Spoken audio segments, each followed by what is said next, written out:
What's going on YouTube? This is a No Names Media news flash, and my name is Steve. You call me Steve today. I'm feeling really Steven-esque today. And so the first thing I want to talk about is the month of January going into the year 2023, which has been a doozy for black people, and it's just the beginning of the year.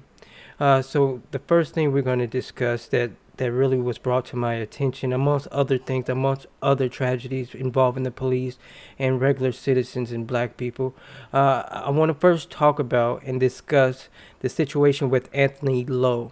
That's the brother you see on your screen, Anthony Lowe. He was a double amputee. He lost both of his legs and he was wheelchair bound. So in California, there was a situation, and the police got a report that a person was stabbed in the chest, and pretty much he was having a hard time breathing. His lungs had collapsed, and that the perpetrator of the crime, of the stabbing, was a double amputee who got away in a wheelchair. And so that alone was a little bit out of the ordinary, considering the past decade black people have had involving police and the many situations and every circumstance that you can think of, a black person was killed by police in it. So reading the article, and I saw the video. I won't post the video. I'm not going to share the video, but I'll tell you a little bit about it and give you some of my thoughts on it. So, this gentleman, as on your screen, Anthony Lowe, he was reportedly accused of stabbing someone, which will make him the perpetrator. And so my first thought that came through my mind was it self-defense? It's pretty hard to be a bully and you're missing both your legs and your only getaway is your wheelchair. So I was wondering, maybe it was a situation of self-defense. The brother Anthony had to defend himself. Witnesses called the police. They asked the person who was stabbed what happened, and obviously they were the victim. They were stabbed, so they're going to say whatever, gets them out of a bad situation and not criminalize themselves. And so the police get there.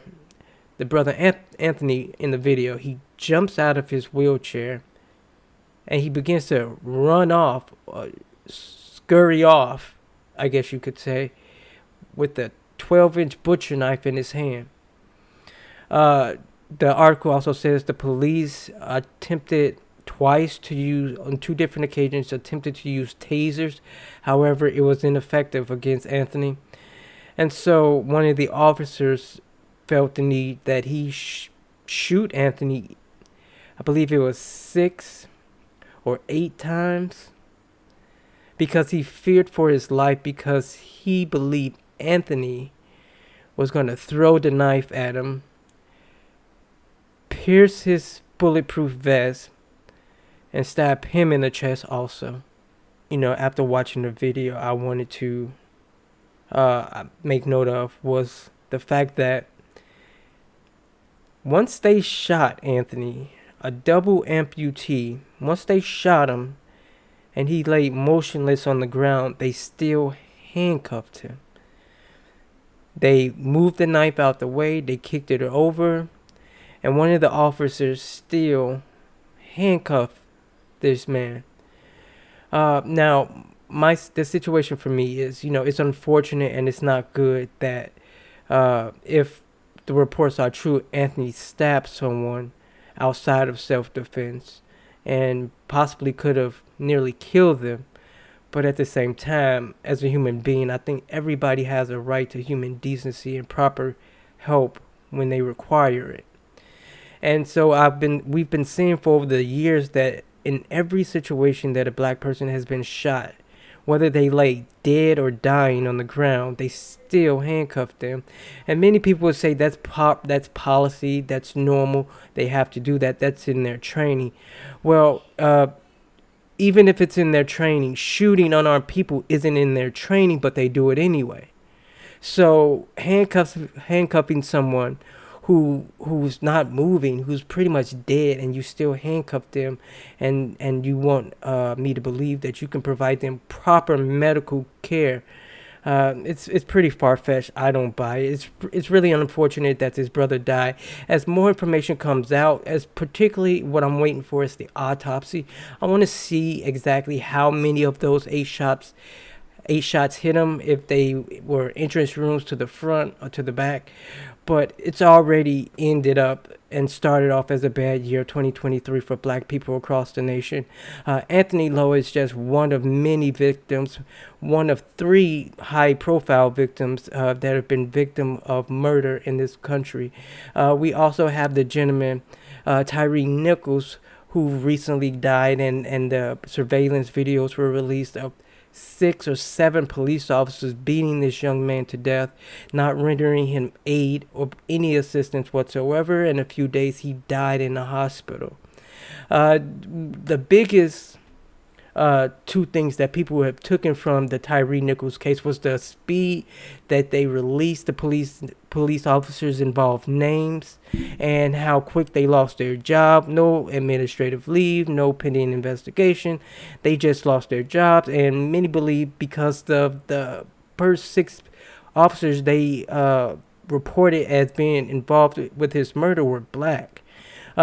It took a few days, almost a week, and even public playing from his family on national media to release and to hold accountable the white police officers who were also involved with his murder. One officer, particularly the white one, was responsible for constantly tasing him. And so they finally were able to get some justice in that front of getting that white officer identified and relieved of his duties. And that's not all, So we have 2 police involved situations involving black men, one with no legs, another who was being handcuffed and beat to death on surveillance and body camera footage. And then we also have this young man right here, Corin Blake, a 13-year-old young man out of Washington, D.C., who was killed by a Washington government employee. Corin was accused of stealing his car. He was in the middle of a car theft, and the gentleman came out. He reported that he had to shoot Corin for his own safety.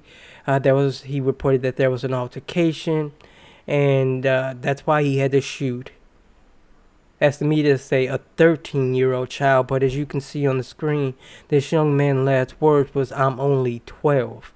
I'm not sure exactly what his age was, whether he was 12 or he was 13 or he just turned 13, but he was a child. It took weeks for that white offender who shot Corin to be prosecuted. They even needed a grand jury to see if charges could even be filed. I don't know. Every time it happens, every time something like this involves a black person, there always seems to have to be an extra level of prosecution that these people need to go through in order to get us justice. The man who shot Corin was charged with second-degree murder. He was arrested finally, and hopefully we receive justice from all 3 of these cases from the month of January. Let's hope and pray that the month of February, March, and every month forward is a lot easier and a lot less violent, involving police officers and even normal everyday citizens killing black people, unarmed black people, amputated black people, handcuffed black people, young teenage children. Let's hope that we can put an end to this, and one way we can begin to put an end to this is that we immediately begin to prosecute those who are responsible for the murder of black people. So, ladies and gentlemen, I want to thank you for taking the time to hear these updates and these news articles about the month of January of what happened. Join me for more, and I'll see you next time. Take care.